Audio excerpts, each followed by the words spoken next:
আজ মনে হয় আমার আর বেঁচে ঘরে ফেরা হলো না। বাঁচাও, বাঁচাও, কে কোথায় আছো, বাঁচাও।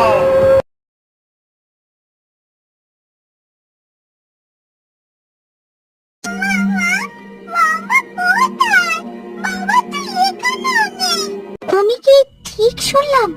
হ্যাঁ, আমি ঠিকই শুনেছি। এটা একটা চিৎকারের আওয়াজ। আমি আমি হারিকেনটা নিয়ে একটু এগিয়ে দেখি।